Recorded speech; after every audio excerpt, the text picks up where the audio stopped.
And 2, 1. There it is, gentlemen. We're back. The Hunt for More podcast. Is that what it's called, right? Yeah. It's been a while. It's been too long. There's more to hunting. What defines hunt for more if you were to put a definition on it? What is hunt for more? The Hunt for More. The Hunt for More podcast. If we're going to do it, we're going to do it right. So, as be it with the podcast, if we're going to do it, we're going to do it right. 11 The months. Hunt for More.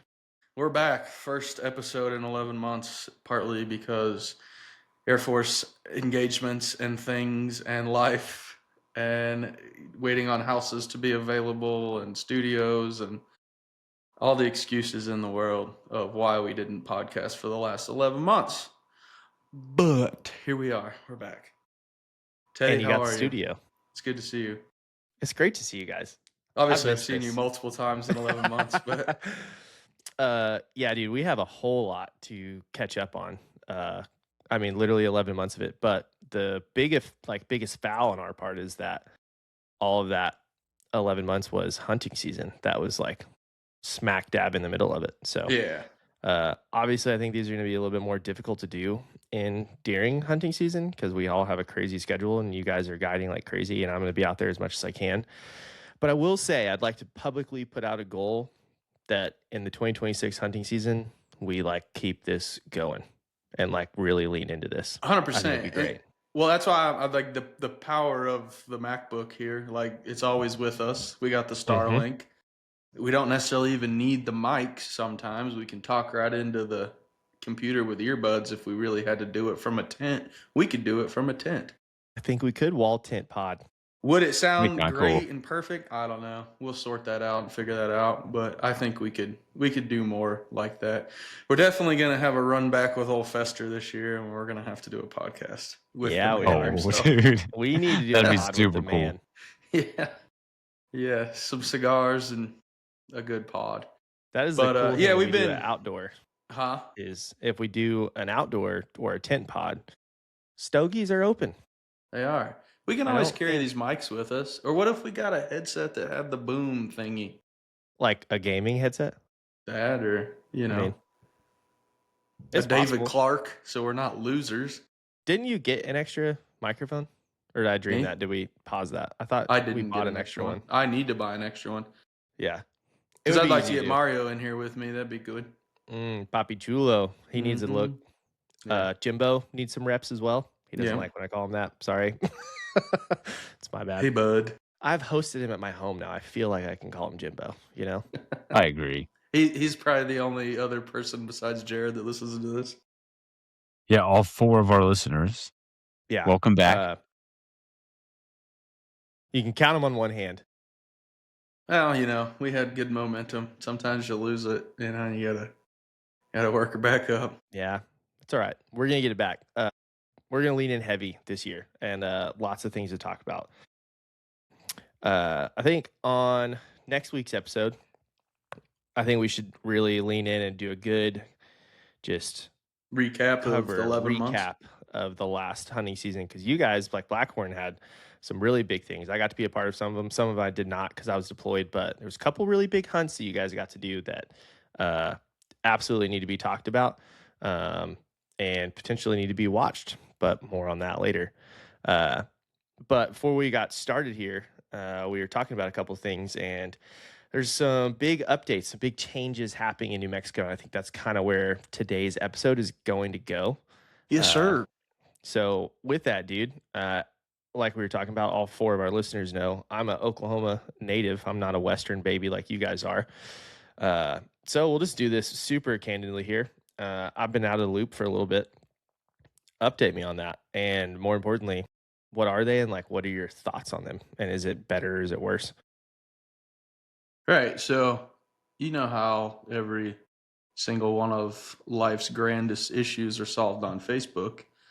And that's kind of been the norm for legislative action when it comes to different hunting rules and statutes and everything in New Mexico. And it seems like every year when the draw comes out, there's a lot of disappointed people, and everybody goes to Facebook to this one particular page that kind of represents all the hunters in the state of New Mexico. And it's just this collective moaning of, with the section of a few people.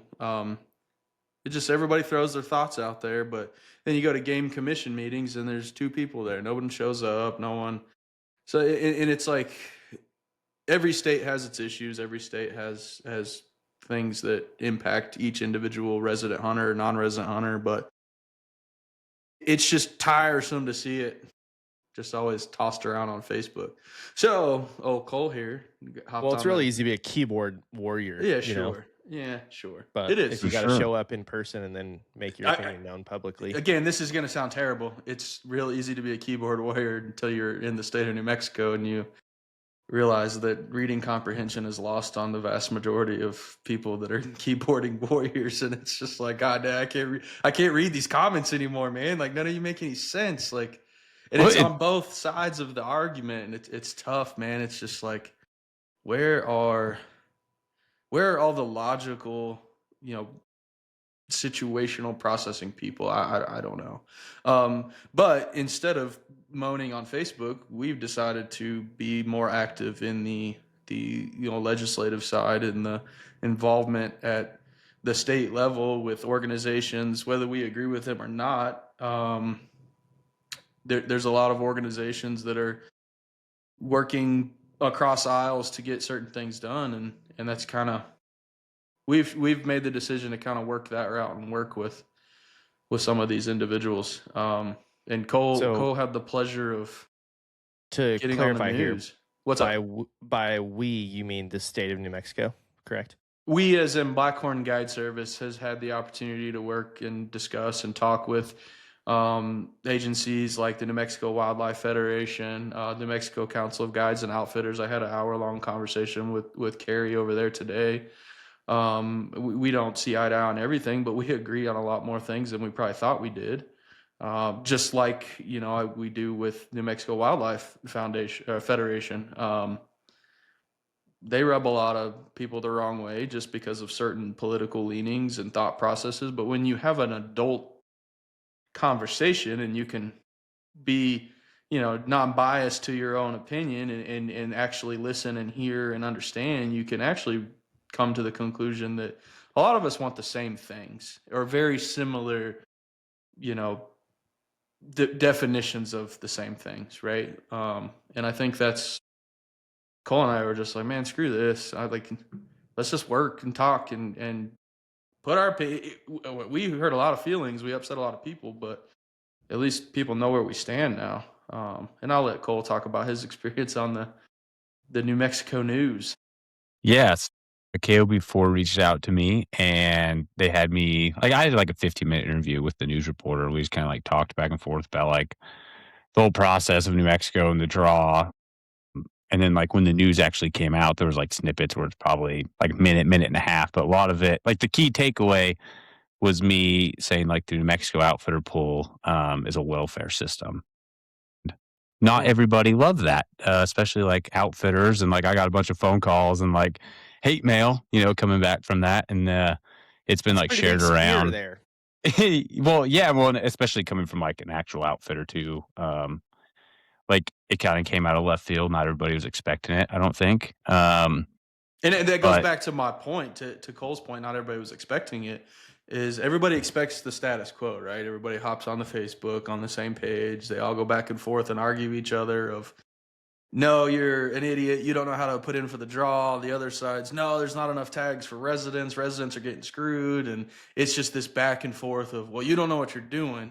That's why you don't draw tags. And we're over here like, I don't know. This system's kind of flawed. Like, and just so you're aware, because I know you're not fully versed in it, Trent, and some people may not be. The state of New Mexico is broke down into the allotment of tags every single year. By statute goes to 84% of residents. 10% of those tags go to outfitted clients. So anybody that were to call us and say, hey, we want to apply with your outfit in the pool, they have a special outfitter code. They apply in the pool, and it puts them in a whole separate category for outfitter tags. And then guys like you who don't hire an outfitter, who just want to come hunt an elk all on your own, you have an opportunity at 6% of the tags. And that's a really slim margin, right? So like if I mean, just say there's a unit with 10 tags, there's no tags for you. Does that make Yeah. sense? Yeah, for sure. Yeah. Because I get So 6% of the state allotment of total tags, correct? right. Yep. Yeah. So if there's 10 Yeah, tags, there's not going to be one outfitted tag 6% and there's going to be of 9 every resident. single unit. Yep. Yeah. So like a That unit makes with 10 sense. a hunt with 10 tags, right?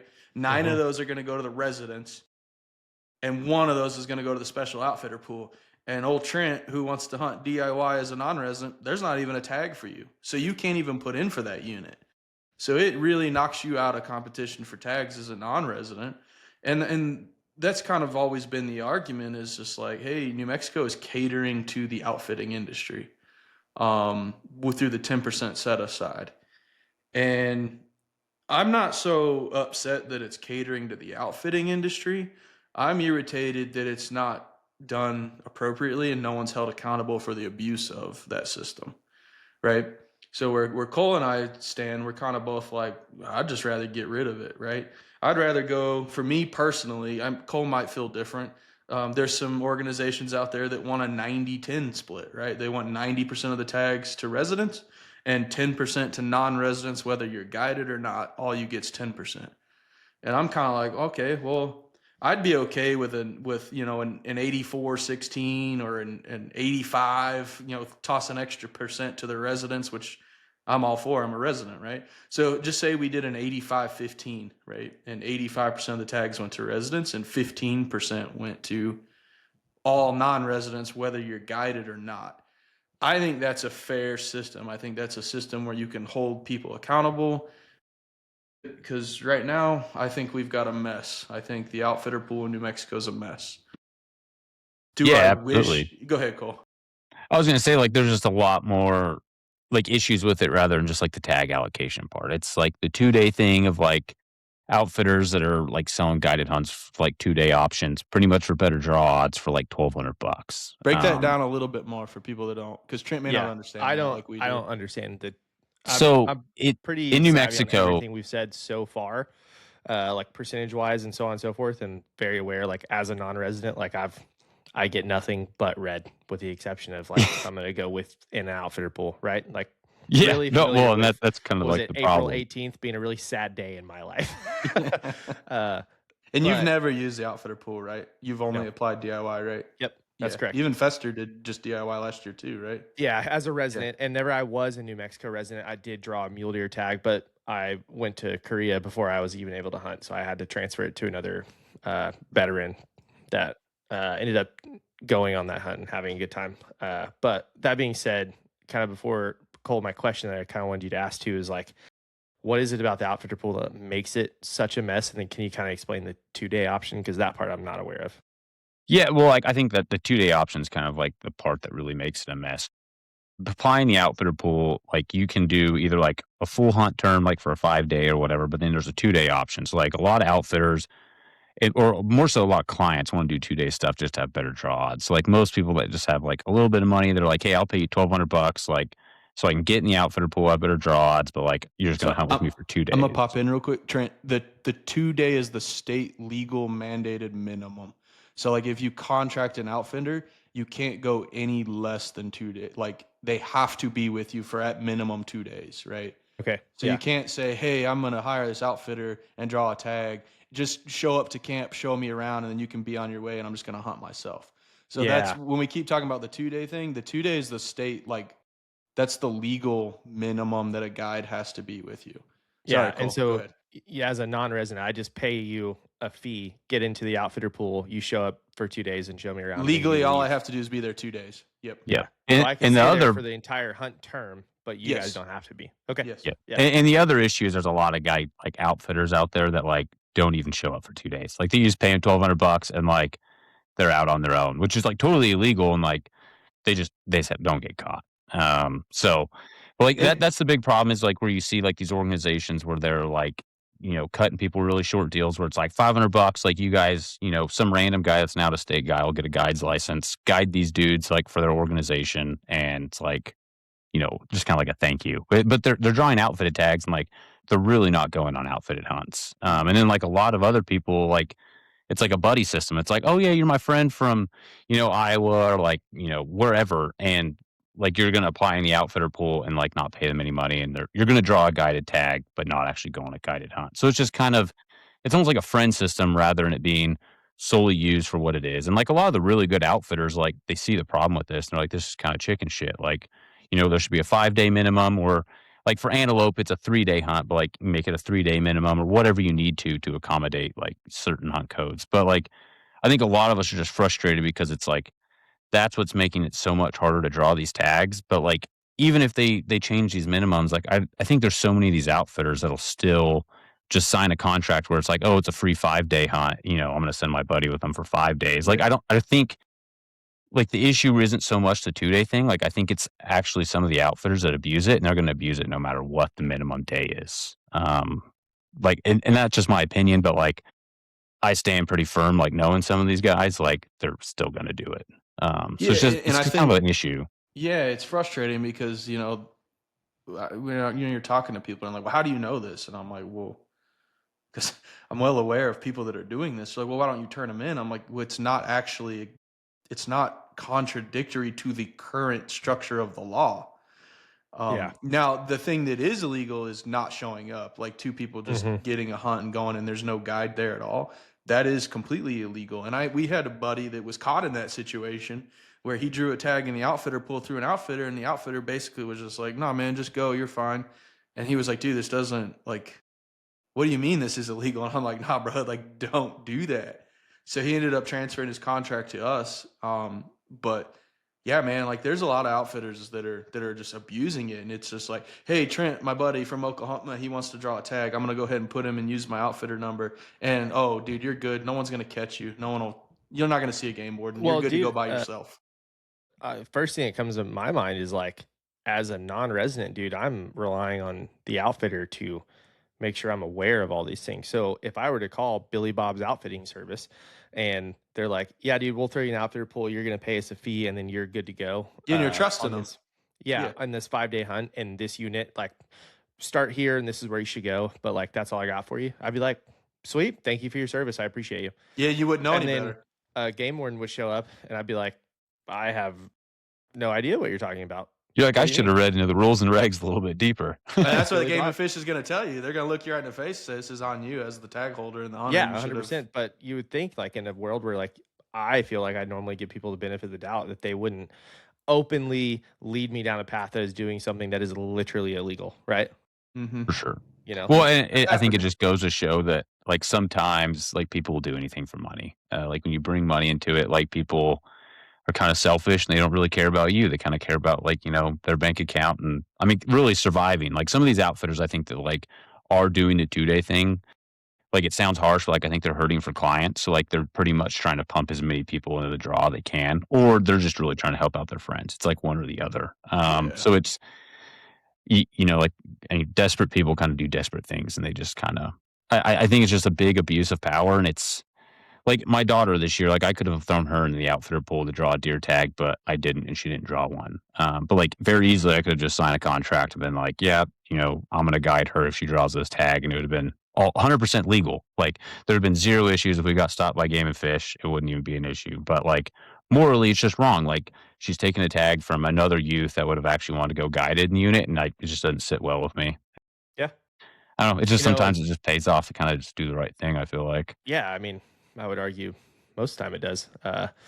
And, this conversation brings to mind a lot of times. So you guys have talked about like, we've had so many conversations and even like literally on this page have like talked about like we are very, very adamant, especially you guys on like the quality of the hunt. And this is not just like a client mill with people running in and out and in and out, No, you no, know? and to the point of the 2-day thing. I mean, it's far beyond that. When I start really having issues with the outfitter pool, it's like, yes, I mean, what, don't you use it? Well, of course we use it. It's in place by the New Mexico Game and Fish. Like, why would you not use the outfitter pool, right? Why would you not use what's there right now as a business owner to take advantage of? But here's another thing that a lot of people don't consider. And I've had a lot of talks with, Jesse from the Mexico Wildlife Federation with this. Like, Cole and I are big on uh, we're big on small government, right? Like, I don't want the government involved in everything. I don't like government subsidies. I don't like when the government says, I'm going to take this piece of pie and I'm going to set this piece of pie aside for this group of people and exclude this group of people with this piece of pie, right? It's essentially a welfare system. To back what Cole was saying when he was talking to the news is like, and we live in a state where there's the biggest voices against getting rid of the outfitter pool are super against welfare. And so when you start to break it down, it's like, well, what is the outfitter pool actually doing? It's taking 10% of all hunting tags that are in the public draw. That's the key word, public draw, right? It's taking 10% of public tags and setting them aside um, for a particular sect of people, group of people. Yeah, Yeah. it's going to private entities, Yeah. like, it's going to, private companies, because we're all a business, we all have to have business licenses and everything, so, like, it's set aside specifically so businesses can, like. So here's the funny part, right? In the New Mexico State Constitution, it talks about the New Mexico anti-donation clause, right? What is the New Mexico anti-donation clause? It's basically, I'll just read the definition word for word. The New Mexico anti-donation clause prohibits state, county, and municipal governments, so again, keyword state government, from directly or indirectly pledging credit or donating public funds or assets. What is a public asset? The wildlife of New Mexico. To private individuals, associations, or corporations. It requires that public funds or assets be used for public purposes and that the government receives commensurate value in return, preventing the diversion of public resources for private gain. What is It's the literally outfitter set aside? that's It's what you're doing literally, with the animals. yes. It's By literally a definition. diversion of public resources to private outfitter gains. Um, and it's just kind of like, man, It's just kinda like you're calling it what it is, like, I'm not saying you have to agree with me that it's like, it doesn't matter that it bothers you that someone calls it a welfare system, but, like, by definition, it's essentially a welfare system of the state, like, supplementing like, it's just supplemental feeding outfitters only, and there's no other businesses that do that, like, if you're not good at construction, like, you're just not gonna be in business that long, yeah, no one's no one's gonna gonna hire hire you, you. but in Yeah, the for outfitter sure. pool, you apply 20 people, you might draw a couple people to keep you afloat to pay you a couple bills for a month, or something, but it's just crazy to me. It's like the only business that's really catered to in the state, but because it's hunting, it's just like I don't know. I think just people kind of look at it different. It's just kind of crazy. I've been I've been called a liberal, and I'm like, wait a minute, this is like literally a very conservative viewpoint of you're sitting here telling me you're against welfare when it comes to like the I'm trying to choose my words wisely here, right? Like these same people are adamantly against welfare when it Mhm. becomes, lower privileged communities in the city of Albuquerque or the state of New Mexico, right? When you break down the financials and, sociology and where people stand on socioeconomics and the poor class, right? Like, for lack of better words, let's just say all these dudes get bent out of shape about, oh, New Mexico's a welfare state, we're last in education, we're last in this, like cut off all the welfare to all these communities and lesser privileged individuals, but then they sit here and bang the drum on, but no, keep my welfare system for me that makes me money. Like, I must get this, or you're it's a slippery slope. They're coming for your guns next, and I'm like, whoa, like why do we got to go from one extreme to the next? Like, nobody's coming for your guns because we're saying that the outfitter set aside's BS, right? Like, Well, and like you and I have both heard the same argument this week. They're like, well, the person that supports this supports abortion. And it's like, well, this whole topic has nothing to do with yeah, abortion. This is solely based off of like hunting and like the way state tags are hundred allocated. Like, percent. Yeah. I'm And we're it's like, going to not vote on issues it's and not stuff even that rather. people are taking advantage of the system. It's strictly just that the system wasn't necessarily built well. Is that what you're saying? No, there's people super taking advantage of the system. Yeah. But the Well, system was built that it allows to be taken advantage of, that's right? what I mean by that. Like it Yeah. was structured in a way that almost, depending on how you want to phrase it, incentivizes people Now, to I take Well, I advantage of will it. I say think this. When the outfitter pool was originally created, I think it was back in the 80s, maybe even the 70s or something. it was in the 90s, actually, like late Was it the 90s. 90s? Yeah. It was probably there was good purpose for it, right? But we have, as a hunting industry, as a state, have probably outgrown the benefit of the outfitter set aside. Like when it was created in the 90s, it made sense, right? And it worked. For sure. As Well, and you got to think probably as like a whole, there was a whole lot peaceful, like lot less people hunting and like Yeah. even going on guided hunts. Cause like, unless you probably read magazines or different stuff, like, you didn't have a phone that you were sitting there watching like New Mexico elk hunting. But like also like, I don't think probably a lot of the outfitters in the 90s were really like taking advantage of the system the way it's getting taken advantage of now. Like, I think like progressively over the last like, realistically, like 5 or I mean, maybe like 10 years, I guess, but, like, the last 5 years has gotten really bad, I think, of, like, just, like, abuse of the system, whether it's, like, big, like, companies, like, the everybody that applies, like, tags, like, Hunt Full, like, Epic Outdoors, whatever, like, they're all just funneling through, like, one outfitter's number, and they're just kinda, like, flooding the draw. So it's and a lot of them are doing two-day stuff, so it's like, this guy's not even talking to the outfitter. He's talking to Hunting Fool, whatever, and they're just punching in this guy's outfitter code and sending this guy a 2-day contract. And then Hunting Fool or whoever it is they're going to call us and be like, "Hey, we drew these hunters. Would you want to pick them up? It's a 2-day hunter, and like this is the unit they have." But like we never had that exchange with them or gave that client like directly our outfitter Yeah. number. So it's just kind of like They're skewing the almost numbers of like creating pipelines in order to do this with, right? yeah. Or Well, and there's a lot streamlining of it. like companies it's that have become a made pipelines. business. The Yeah, outfitter pool has become a business in itself, yeah. beyond just guiding and outfitting. Well, The, and a lot of it's there's only like like company like in New Mexico that's like does that, and that's the draw. But like a lot of these places, like Hunting Full and all them, aren't even located in New Mexico. Like they're in Utah, so it's like all these people reach out to them, and they just kind of like funnel clients through there. But like it's just I don't know. I think it's kind of abuse of the whole thing. It just Dude, kind of So it gets really dirty too. Like it gets is really dirty the more you I can dig down imagine. into it. Yeah. Is there a way that you guys see that the outfitter pool remains, but it is structured better and you could use it well? No, I don't I know. think it's exhausted its lifespan personally. Hmm. And I say that on the fundamentals of good, business running, free market capitalism, right? Like I would prefer that it go away and then an outfitter is hired on their merit, not because they offer better draw odds, right? It's a Like really me good point. talking to you, Teddy, I want you to hire me for elk because I'm really good with elk. I don't want you to hire me because I give you a better shot at a tag, because then what are you even hiring me for, right? You're not hiring me for my skill set. You're hiring me because you get a statistical advantage, which that's important too, but it's created this giant pool of outfitters where I mean, Cole, what's the total number of outfitters in the state of New Mexico now?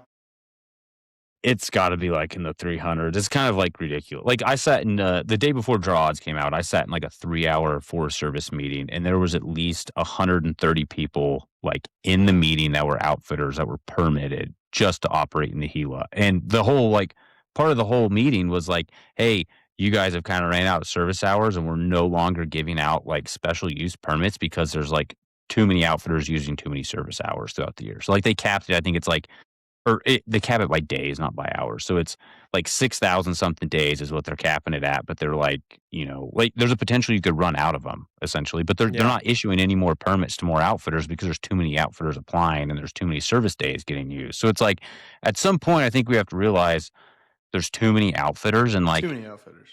honestly 90% of them don't even like belong there because like most of like there's like 10% to 20% that are probably like really good dudes that offer like a really good service, but like everybody else is just kinda, like, applying guys, and it I don't know, it just kind of like it almost seems like a buddy system essentially, where Yeah. it's just like they have It's like if Trent, if you were to be like, hey man, I want to go hunt the Gila.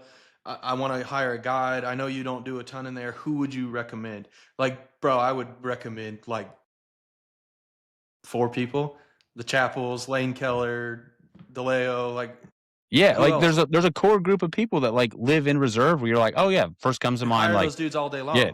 these guys live there, like, like they're probably like the best of the best for right there. And it it's almost kind of like a slap in the face, I think, to their business when it's like some dude from like Moriarty or something's drawing all the helo tags and they're like, damn, I don't even get to hunt my home unit this year. Like, and I think some of them kind of like, I mean, I don't know their opinion on it. I haven't heard like from any of them like about the whole outfitter pool because I think they all know that they'll still do well because Hmm. now rather than taking just 10% of the tags, like anybody that draws a tag is gonna be like, oh wow, well these are like the 4 established outfitters like in the Gila. Like here's my options, and like I'm gonna go through each one of them to see which one I want to hire, and they're all good options. So it's you can't lose, and it's just Yeah, And I think it's. it's just it's kind you of you like make the you good guys in businesses better. I it's keep kind of like laughing you when I guys get in called a. Lincoln National Forest, right? Like Yeah, on the west side of Alamos, you know it like the back of your hand, all of it. east side. Yeah. Yeah, like Um, Or everything like sorry, into yeah, Lincoln. directions are I, hard. I laugh so I am hard when pilot. I say I laugh so hard when we keep getting called liberals, and I'm like, wait a minute, like, bro, I could if you want to hear my true thoughts, where like I really only want the best to survive, like I couldn't be further from a liberal viewpoint that where I'm saying like I'm demanding only quality outfitters, right? Like, bro, either make it or don't. That ain't my problem. Your success, of your business is not my problem, right? I want what represents New Mexico the best, right? Who's going to give the best experience? Who's going to kill the most quality animals? Who is going to return to the person that's hiring them the best possible experience for the money spent? Those are the businesses that are going to survive. So when they're like, you're a liberal, I'm like, really? Am I? Because I'm kind of rolling the Quite line literally of saying all the far things that are right the opposite of that. conservatism Yeah. here. Yeah. I'm like, yeah, maybe Like, you this guys is need to probably, go back like, to one of my the. least liberal, like, t key points, Like, this doesn't even line up with anything So liberal. again, it goes back to the Facebook warriors where I'm like, you guys don't even know what you're arguing. You're calling me a liberal, and I'm sitting here offering you one of the most extreme conservative viewpoints of I want every outfitter that's not one of the best to starve off and disappear to where it only the big guys survive. Like that's super far. That's some Donald Trump stuff right there. You know what I mean? Like Yeah, literally. Well, dude, you brought up something And, that like, made this me isn't have a to question about or all this too. Is like, let's call it. You said arbitrarily about 300. If there are, let's say, 300 outfitters that are in New Mexico, and if the pool system were to change where people aren't getting hired just because they're now an in, like if there were guide services that were only hired and outfitters are only hired based off of their merit, how many of those 300 are still outfitters in 10 years? not very many of them. no, not very And many. this isn't to say that, like, smaller outfits, like, aren't worthy of being in the space. 'Cause Absolutely not. there's a lot Absolutely of not. smaller guys and even guys that, like, recently have started outfits, like, that are great stand-up dudes. Like, I can think of the one guy, Troy Wood, like, he's a great dude, he's a great guide, and, like, he just started an outfit, and, like, he absolutely deserves to be there because he's a great stand-up guy, and he's always gonna follow the law and, like, do right. So it's like, he deserves to be in the space too, Yeah, and, 100%. like yeah, like, it sucks, like, he might not participate in the outfitter pool, but, like, he does have the resume of, like, hey, he's a great, like, elk guide, like, people are still gonna hire him, based off of him, like, who he is. Yeah. And I think that's the point we've both been trying to drive is like quality, quality, quality, quality. Like there should be no barrier to entry to be an outfitter. I don't like that you have to get a letter signed by another outfitter so that you can be an outfitter. I think that's a crock of BS, right? Because Oh, when yeah. Cole went through it, he could hardly get, help, and he got help from a really good dude, Yeah. Derek Martin. Derek Martin's a great outfitter. Wild Out Pro is a great outfit, right? Like they're also going to survive because they run a good business and Derek's a good dude. And I think that's kind of the message we're trying to push here is like, dude, like this could be so much better. Like we hunt all other states. We're in the hunting industry. I deal with a lot of brands. Like New Mexico is not a shining bright star of how everything works, right? Yeah. It's a laughing stock of corrupt things, in my opinion, right? The anti-donation clause, the 10% set aside is a direct violation of the New Mexico Constitution, in my personal opinion, the way I interpret the law.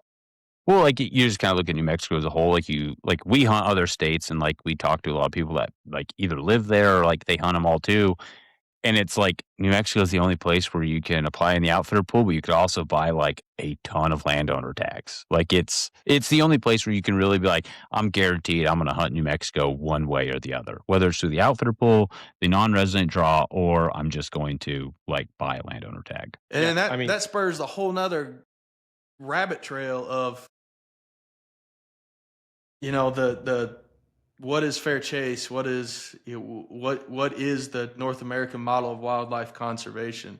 Is it to conserve wildlife and be stewards of the land, or is it to make $1 billion booming business out of at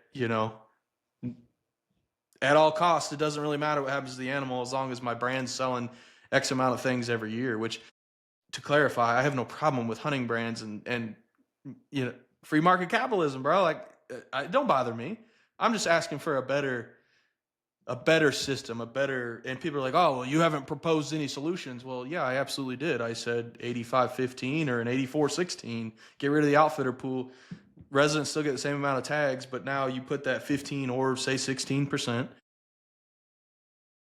All the non-residents are now in the same pool, whether you want to go guide it or not. And then once you draw a tag, now you get to make the decision that, man, you know what? I drew this tag, but I think I can hunt this tag by myself. I think I'll do well. I think I'll be successful. I'm going to roll and do it DIY. Or, man, I've been doing my research. I think I'm going to hire an outfitter. Let me Google this unit and figure out who's the best outfitter in that area, right? So it gives the capitalist system. I mean, correct me if I'm wrong, if I'm kind of off pace there, but I to me that's how it should work, man. Like, the best business yeah, wins.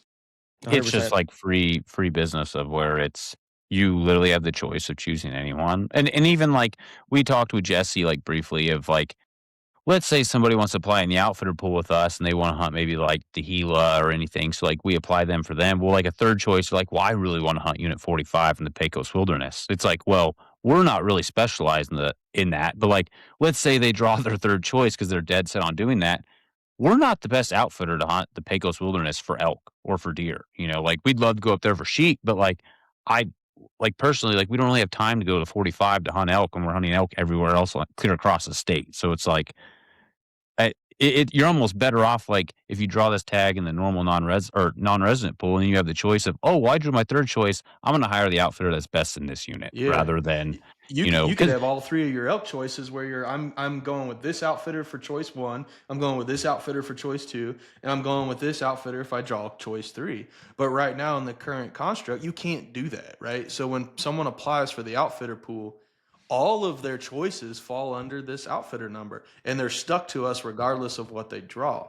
And that's where we're both like, man, this is crap, because now I've got a client who's stuck with us and he drew this tag, even though we said, hey, we're not the best choice for that unit. So now we've got to shop him around to another outfitter and either sell the contract to another outfitter or ask another outfitter to take him and work a deal out with another outfitter to give this client their best opportunity. When if there was no outfitter set aside, they could just, oh, well, cool. and this is like one of the biggest problems with like the 2-day minimum stuff is like a lot of these like tag companies that are like applying a bunch of people, they're using like one guy's outfitter number. Like I can think of an outfitter, it's in northern New Mexico that like gets flooded with 2-day contracts, and then the draw comes and they're like, well, yeah, we drew a ton of them. You need to find other outfitters to contract these to because we can't handle it. Like we don't have enough guides. So then, like I've gotten phone calls where it's like, hey, can you pick up this hunter? Like we have this guy, and he's like just looking. You know where that unit's at. Can you take him? And I think if a lot of people knew that like that's what happens on the back half, like they wouldn't want to apply in the outfitter pool No. or anything because you're really essentially going to get like some 18-year-old kid or somebody who doesn't even know the unit that's just going to go with you for 2 days for your minimum. And it's just kind of, I Like, don't think the Trent, state wants it managed that way. Like it's just kind of a joke. it's a joke. Trent, imagine you drawing a Unit 6C elk tag, right? And you're stoked, and you drew a Unit 6 elk tag, right? And you're like, oh, heck yeah, I'm going to hire a guide. I'm going to kill a big bull. You pay an outfitter $10,000, and he's so spread thin because he's taken all these 2-day contracts and done all this stuff, and they just send you with some kid that they've pulled off the street. Not to say some kids shouldn't get opportunities, but again, you've paid $10,000, right? That money means something to you. the vast majority of these outfitters, that money doesn't mean anything to them. They're just taking it to put in their bank or wherever and survive. And they're just like, oh, I got to throw a guide to that dude. They don't care if you have the hunt of your lifetime. They don't care if you You're kill just a illegal. transaction. Sure. You're literally Well, a and transaction. I And hope even if more there's any so outfitter that's charging you that 10 elk. grand, that they're doing a lot better job than that, but like you never know. Sure, you never But know. like, That's the point I'm most trying to make. outfitters, Is like, yeah. Like, dude, I think the bigger problem here, and like kind of bringing this back to the whole point of this podcast in the first place, dude, is like it's not only that like to the outfitter, I'm just a transaction. Kind of to your point, what you said earlier, it's like, dude, that bull is just a transaction. It's just the state is taking a public commodity and just making it a private pawn that trades hands. well, this let's be careful there, because I'm not going to say the state is doing it. Correct. I think the state has not caught up with revising and just looking at each process and holding it accountable. Because really, go ahead. I was going to say this was actually brought up in the Forest Service meeting, and the words that came from Game and Fish was, "We don't want to open up that pot because what if it changes something you don't like?" That was actually their opinion of it in the meeting. It was more so like, "Oh, we don't know if we want to dive in and like try and get rid of like the 2 day stuff or like different Tough. different laws with the outfitter stuff where it's like, well, what you want's not always going to be the outcome." And like that was more so their answer of like, I don't know if you want me to do this and escalate this. But like we are voicing our opinions. Like there was multiple people that voiced their opinions in that. That's like saying we're not meeting. going to release the Epstein files because of the names that are in them. Well, Kind of crazy. It's very Kinda much crazy. kind of the same, you know. Are we allowed to talk about that? What are they going to do? I don't know. But no, it's very just kind of. In like Ryan's heard it a lot, where everybody's just like, "Oh, you know, you don't want to open up that box," you know, and it's They'll just come for your kind of. guns. I'm like, I don't. I'm just asking for people to be held accountable. I'm not really. Joke's on you. Mine don't have serial numbers anymore. Yeah. Well, that's not good Not either. coming for your guns, I promise. Yeah, Teddy's dude, joking. and kind of the other thought that I had here too is well, I had it and now it's completely gone. I just, while you try and find your thought, it's hard for me, man, because, we've been in the military for X amount of years and a lot of years, and we've done a lot of things in a lot of places with a lot of people. And I have never accomplished anything only working with the people that think like me, right? Yeah, for sure. You never get to the place that you're trying to get in a vacuum with people that think only the way you think, right? Absolutely. So, when they talk about you can't work at all with Senator Heinrich because he's for abortion. And I'm like, well, I've not really dove deep down the rabbit holes of how he feels on abortion, and I don't really care. Truly, I don't care how the Democratic senator feels about abortion. What I care about is he's a public lands champion, and he cares about hunting, and he cares about conservation. And I'm not a straight ticket party voter. I'm looking at policies and things, and right now he's somebody that is a voice for logical science-based wildlife management. And that's the topic at hand. So it's like, Yeah, what are we having this conversation for? Of like, this is the problem at hand. So like, elk have nothing to do with abortion or like anything else that maybe someone wants to like deem as like a liberal point of view. Like we're talking about Yeah. hunting and like elk and just the state and the way the whole tags are allocated. It's like, why do you have to like go off way in the like left field on this? Like we're talking Yeah. right here, you know. And like not to get like crazy political because this is not the podcast for that. I do think that if you're looking at, state representatives or, officials of government, that if one policy you agree with, but the other 99, you're like, really can't get on board with that, then like maybe take a step back and like make some considerations there, right? Don't think that's what's happening here. So I found my thought from earlier is, dude, obviously we're having this conversation. We're putting a lot of our opinions out there. We mentioned earlier how there was a ton of keyboard warriors on the internet, which you could argue that's exactly what this is as well. We're just voicing our opinions. I don't know. But at least you can, see us. But Yeah. my follow-up question to that, dude, is like, is this still in the phase where people are just talking about it, or is there actual progress being made in order to make changes for the better for the state? Where are we at in the timeline?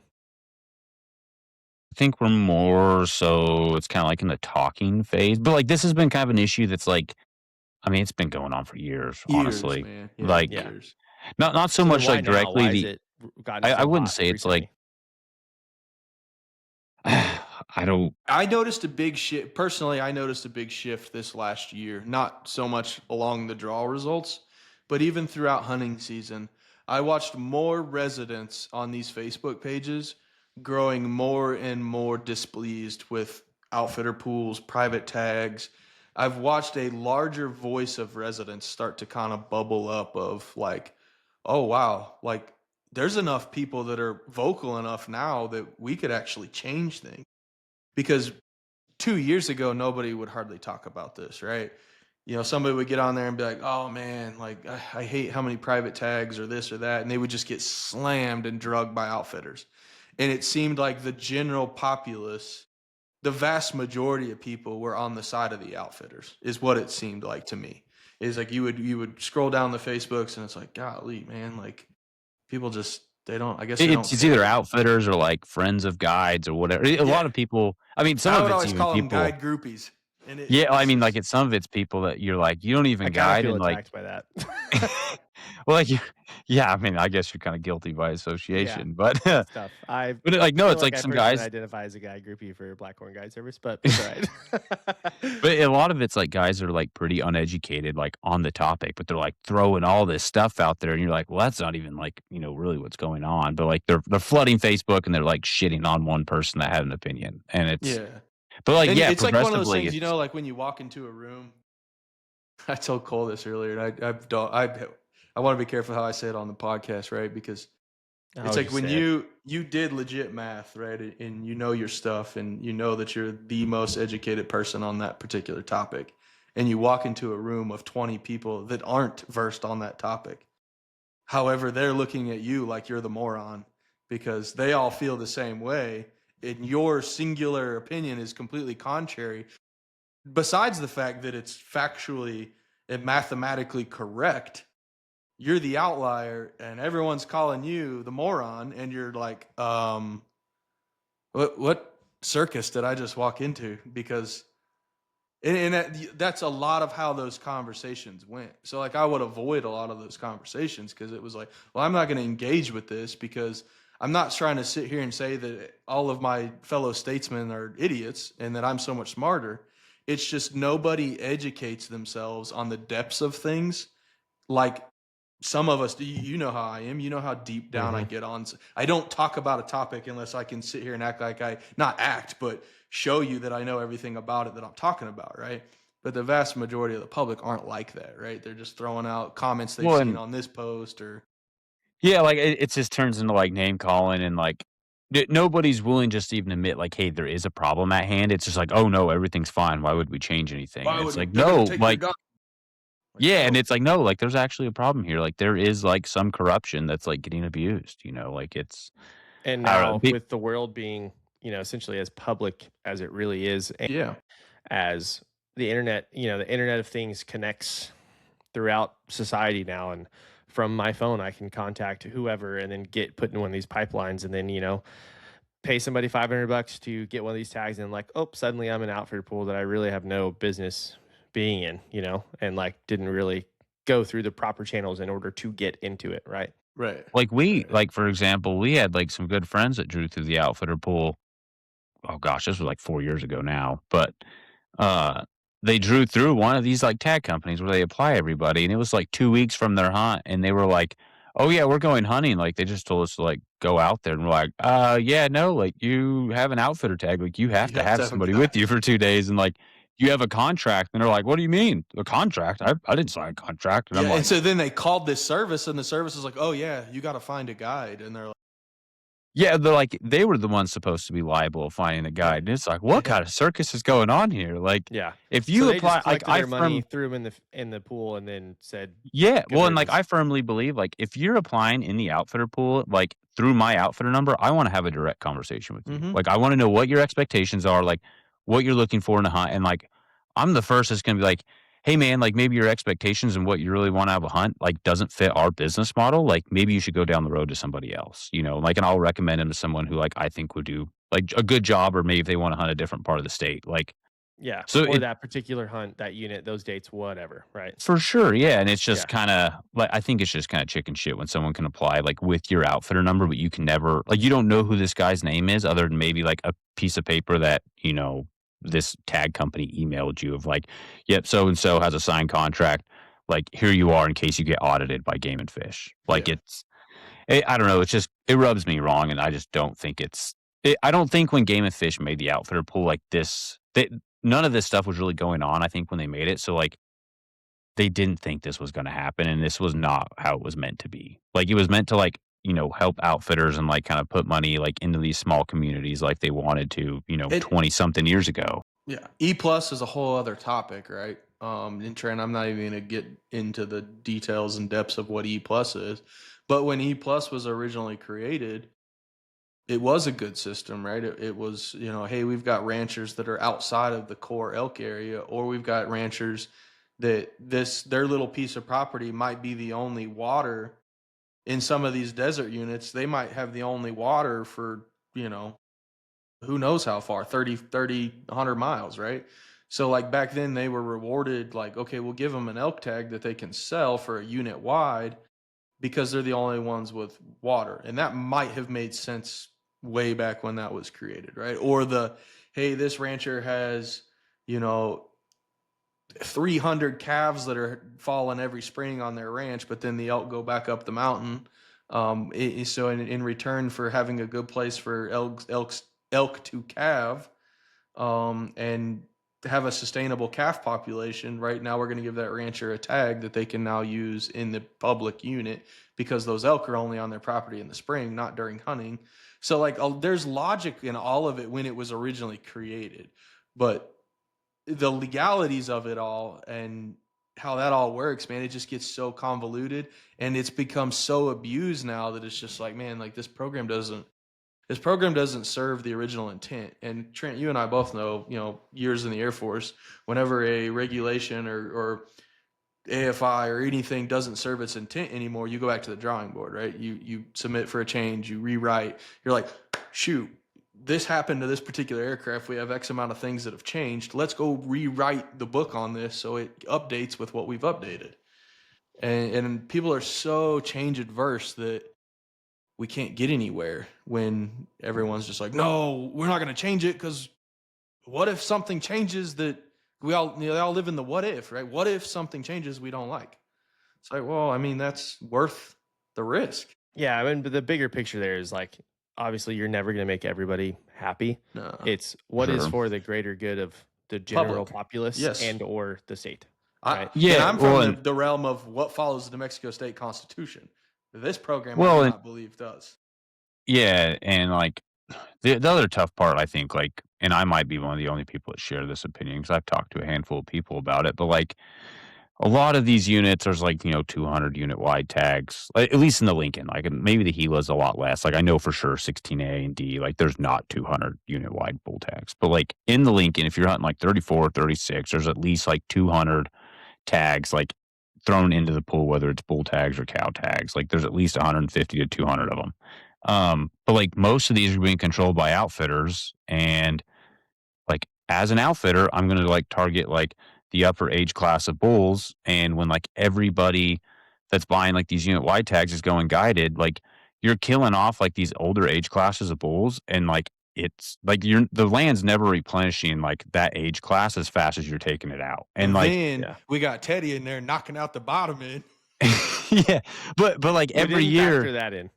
but every year you hear like these outfitters and guides are always complaining of like, oh, the quality's slipping, you know, like this unit's gone to shit. There's only 5x5s. And it's like, well, you're part of the problem. Like you guys are constantly killing like all these older age class bulls. And like until us as outfitters can sit back and be like, oh, I am a part of the problem. What can we do to fix this? Like, I don't think anything's going to change because, 2 I to mean, 3-year-old. between the unit wide stuff and then like even out of the core, like some of these like ranches, like on the east side of like Unit 34, they can hunt bulls with a rifle until the end of January. And it's like these bulls go into these ranches where they'd winter and like they survived all the archery hunts and like typical rifle dates. And it's like, boom, January 2nd, we got this client coming in. They're going to shoot this bull on his winter range, like Yeah. living in this little canyon on, 800 acres of private. And it's just like, really? Like, at some point, like, it's just nonstop. Like, it's like 6 months of hunting for these things. And it's just kind And of, that truly is no knock at you, Teddy. It's more of you've got outfitters that are chasing the higher age class and the upper score and whatnot, and then you've got your average public hunter who's just ecstatic to shoot the first 5 by or 6 point they see because they feel like they're never going to draw another elk tag. So instead of just kind of like letting the hunt progress, and again, I'm not pointing any fingers at you. This is a general statement to there's a lot of people that do this, right? They get on that, they're like, I only have 5 days. I haven't drawn an elk tag in 12 years. I may never draw an elk tag again. That's a real nice looking 5x5. I'm just going to shoot it. Or that's a really nice looking 6 by. Never mind the fact that 6 by is only 3.5 years old, right? I'm just going to shoot it. So the That public might hunters not get to be here again. correct. And I share that sentiment. I'm not knocking anybody for that. I totally understand what that feels like. I don't know if I'll ever draw an elk tag. So they're looking at this really pretty 6x6. They're not looking at it from the objective perspective that, all right, this is only like a 3.5 year old bull. Like if this bull gets to 7 or 8 years old, this is gonna be a great bull, right? So we've got these bulls that are just getting hammered as soon as they become a 6 point bull, regardless of age class, they're getting hammered, even 5x5s, right? And then you've got the outfitters who are chasing the 8 to 12 year old bulls, and so we're kind of like the well, elk and, can't sustain that. and, Yeah, and it because started out like they're chasing like burning eight. the candle at both ends. They're burning Yeah. candle You know both what I'm saying? ends. Yeah. Yeah. Yeah, and like it started out chasing like 8 to 10-year-old bulls, and like now it's more so like, hey, he's 6, we're gonna kill him, and Yeah. it's like, and that's just kind of like truthfully how it's going. Like, and I, d- it's just frustrating because it's like, some people are so small minded that they're not going to look at it that way. But like, hey, when you are a guide that's hunting from September till January, like every other week or so, like, 2 chances in first archery, 1 to 2 chances in second archery, and then you got muzzleloader, and then you got rifle, and then like you jump to private Mhm. land, like you are getting so many chances at trying to kill one of these big bulls that like it's almost unfair while everybody else, the general public, gets one shot. So like you are part of the problem that's killing these older bulls because you're getting like 7 different chances throughout the season to do so, and everybody else gets one. And everybody wants to be like, oh, well, the public hunters, they'd still shoot them. And it's like, they have 5 days to do it, dude. Like you Yeah. were like broke up of where you're spending 30 days like Yeah. actively hunting in the woods, hunting that one It, bull. it, Of course, he's going to die eventually, yeah. and it's probably at your hands. And I want to clarify too, because I don't want to make it sound like either one of those options are wrong. There's nothing wrong with killing the oldest, biggest bull in there. There's nothing For sure. wrong with killing whatever gets your heart pumping in the moment, right? But as hunters and conservationists, at some point we got to be like, "Yo, Well, and we're the hitting the problem elk here, from both sides. Like, Yeah. at yeah. some point, this resource is not sustainable doing Mhm. this, Well, right?" and the problem is it's like, hey, like, the posted tags on like Game of Fish is like there's gonna be 200 tags, like, for this unit in the draw, but it's like you show up opening day and there's 50 extra people there that bought Who unit bought wide unit wide? tags. And Yeah, it's like those 50, like people can say what they want. Like, yeah, there's 200 tags and like there's only 50. It's a small amount, but like when, maybe 20 of them or 25 of them are going guided, like there's a good chance that 25 of those old bulls is getting killed. Like, the land's not gonna replenish, like, 25 old bulls when you're just doing that. You, like, hunt after hunt and year after year. Like, the not when there's landscape cannot keep 25 up. more to fill it, but the public hunter knocked out 15 of those 25 in their younger age. So now Yeah. you've only got 10 to backfill the 25 that got knocked out of the top. And And then and the to process clarify, just like, none of this is about, like, antler size and, like, score. no. It's about age class. Like, hey, Yeah. if the age class is seriously only getting to 5 or 6 years old, maybe we need to take a step back and be like, "Hey," like, I'm the first to be like, "You're not gonna take tags out of the general public. You're like, let's cut these unit-wide tags that, like, really shouldn't even be in here because it's, like, a public resource that's getting sold privately that, like, I don't even agree with." Like, if you're a rancher and you own, like your land and there's elk on it, by all means, I think you need to be able to manage it and like be able to hunt them. But like, I don't think that you selling a unit wide tag for like the elk that are causing problems on your property, that someone should be able to shoot an elk 40 miles away, like in a totally different canyon. Like that's not helping anybody. Like that, all that's helping is the guy that's like forking over 10 grand to buy your elk tag. Like Yeah. he's the only guy that's It's benefiting from helping that. the outfitter, and that's it. Well, and it can even be a DIY guy. It doesn't even have to be an Yeah, it outfitter doesn't that's have to be an buying it. outfitter. And I Yeah, would argue that it's even helping the outfitter because, like, realistically, on a unit wide tag, unless they're just straight up price gouging, you're not making a ton of money. I mean, you're making good Yeah. money, but you're turning that right back into insurance and gas and food and time and paying a guide. And so at the end of the day, on a $25,000 hunt that you paid $15,000 to the landowner for a unit wide tag, what are you really walking away with? Like, it's not life changing money. Well, and like, even like this is a little bit off topic, like compared to like what we're talking about, but like when you talk about like money going to like your permits and like, gas and everything like that, like one of the biggest arguments of like everybody with this outfitter pool is like keeping money in these small communities. And like, I would like to argue as an outfitter, when you pay me money, the money stops at me and my guides. Like, I'm providing you with like, whether it's an Airbnb or like a camp, but like most scenarios, we're doing camps. So like, the money's just going to buy food at Walmart or Yeah, wherever we're we're just getting buying food. zins and liquor, brother. That money ain't going back to the state. Well, it's not going to small communities, and like No, it's it's going to Walmart. it's ending at us to like buy food. I'm going to supply a service, and like that's what somebody's getting. Where like a normal DIY guy, if he's coming to reserve, he's probably going to stay in like the hotels in reserve. He's going to maybe go to the bar in reserve. He's going to end up eating dinner like in reserve. So like arguably, I think the DIY guy is going to spend more money in the small community 100%. than because we're all Mhm. like the argument's like, oh, well, the gas. It's like, well, we're all going to get gas at the same gas station. Reserve's the Mhm. only place to get gas. Like, where's the argument here? Hey, Like, Teddy, if you come to 34 and hunt elk, we're going to stay in my house. Mario's going to make us burritos. We're going to drink Ghost that I ordered from Amazon. Yeah. And we're gonna We go might- to Lowe's. We Like, I'm might not go going to to the- restaurant, yeah, but I'm not going to mom and pops to like No. get something. No. Like it's. I'm not I putting want money the back into record to the show if I come hotels. hunt in 34, I'm going to the Triple P What is the without Triple P? hesitation. The What's Pizza the Triple Patio P? Pub. Big Oh, shout out my to the Pizza God. Patio Pub, dude. Without a This doubt, guy. the first Mm. dollar I spend in New Mexico is on a green chili chicken Alfredo pizza. There we go, Happy to folks. do it. Trent Yeah, supporting there we local go. economy, one pizza at a time. I know it. One slice at a time. And But like this, what you're that's saying, not. Cole, is like absolutely correct. Is like Yeah, well, and like that is arguably, not like you're. helping anybody.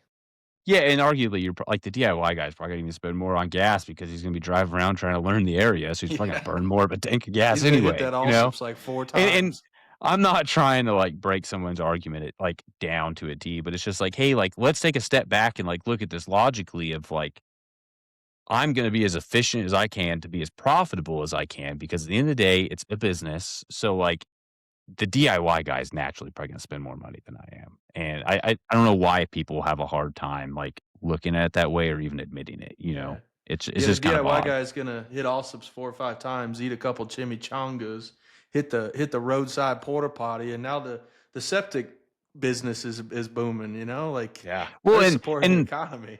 there's also an argument here of like when you hunt some of these units of everybody's running Airbnbs and different stuff, but a lot of the people that own these houses aren't even New Mexico residents. Like you're funding somebody's vacation home a lot of the times. Like it's not even you're not dumping it back into like that couple that lives down the road that's 70 years old that really needs the income. Like most of the times it's going to someone else, so this is their second or third home.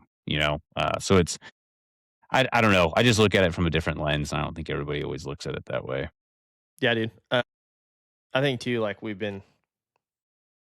I think kind of like my closing question here would just be like, Ryan, you talked about like 85-15, 84.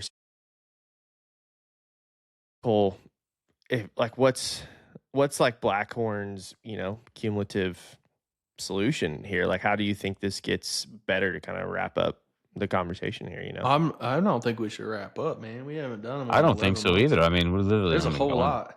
Yeah, there's Well, only I mean, like 40 not minutes on here. I mean, like this, like this big topic, because chunk of I it, would you like to know? talk about bighorn sheep code lumping too. That's Yeah, a we whole need to nother. touch base on Yeah. that as well. Right. That's also something that's like, But in as far talks. as, like I said, the outfitter set aside, man, like to me, when I interpret it, and I've read government documents for a lot of years now, and I truly believe the outfitter set aside is a government subsidy to supplement private interest on public trust assets. I mean, I read it exactly that way. I think it's illegal. I truly think it's illegal. And I don't. I just think the state's never been called out on it. And I don't feel. I'm gonna be real honest. I don't think that. I think there's a lot of people that agree with us on that. I really do. But because of the For sure. sentiment of other outfitters or older outfitters or different organizations, people want to stay quiet. Not a lot of people have the balls to get on Facebook and start calling everybody out. Where it's like we're like, well, it's Facebook. We'll Who hop on the cares? Like, news. yeah, I'll get on the news and call everybody out tomorrow. Yeah, like, Catch I'll me tell on you, the it's a Albuquerque welfare Daily. system. Yeah, I'll You be on know? KWRD saying it's welfare. Well, I mean, and It's- honestly, it- like, kind of like the whole like close out of it, like, is I think like the good businesses are going to do good, like no matter what. I to me, like, I just would like to run a business that's solely like you're hiring me for the service I'm providing, not the draw odds. And like I've had talks with multiple of our clients like since this week of this kind of coming up, and they're like, yeah, no, it's kind of a crock of shit, like the way it's set up, but like it's just the best way for me to hunt with you. But like regardless, like if I draw a tag on my own, like, we're gonna go hunt with you. And like it's a kind of a good feeling, I think, more like business wise when you know that like even your clients feel the same way of like we want to hire you because of you. It's not because of a draw. And I think there's so much that's going on, like neglect wise in the outfitter pool of where it is just based off of draw odds and not like who you are as an outfitter. There's select few, like, like 20% of these outfitters are 100% going to stay in business. And like they have diehard clients that love them that aren't going anywhere. I don't, I think it's just going to create everybody to like run a better business. And like, You have and to. that's the standard that like me and Ryan hold ourselves to of like, how can we get better each and every year? And like, I'm not going to say that a bunch of other outfitters don't do that, but like, I don't know. That's just the standard we hold our business to. So like, nothing's going to change regardless Yeah, if but there's an getting outfitter pool or better, not. I would argue the metric that each outfitter uses as how they define the word better will change substantially. And a lot of For guys sure. that better is just how do we increase the amount of money in our bank account, Yeah. Yeah. And Whereas ours is more so your is like, version of hey, how better, can we do a better experience? And like, how right? can That's we like exactly what I was gonna say, serve is how can I somebody give a better? client a better experience and take Yeah. I them mean, we're a and service on a based memory they're company. gonna remember So forever. yeah, like I don't ever want a client to leave and be like, oh, we should never hired those dudes. And I think that's what drives a lot of our principles is better every year doesn't necessarily mean more money. It doesn't. for sure. Yeah. I mean, absolutely. Like this business is not created based off of like money and what we make each year. It's like doing a service that like we can actually stand behind and that like we're proud of. Like we don't care about the dollar amount that comes behind it. Like that's not the goal. Yeah.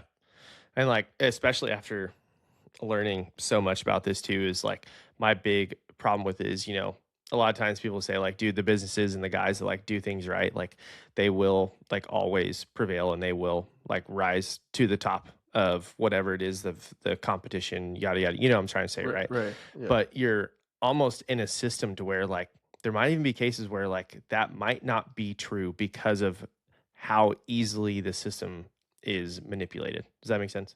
Yeah. I mean, you could very like, well just be if like you're getting to great that point where friends. like the guys that are doing things by the letter of the law and just trying to be good dudes and do it right are struggling to succeed because of everyone else who's doing it wrong, like you have a problem, like a fundamental issue. It goes Well, back to why is there 300 plus outfitters? There's Yeah. a lot of guys that should have just stopped at being a guide and not become outfitters. And For sure. there's Well, and nothing you look wrong at with that.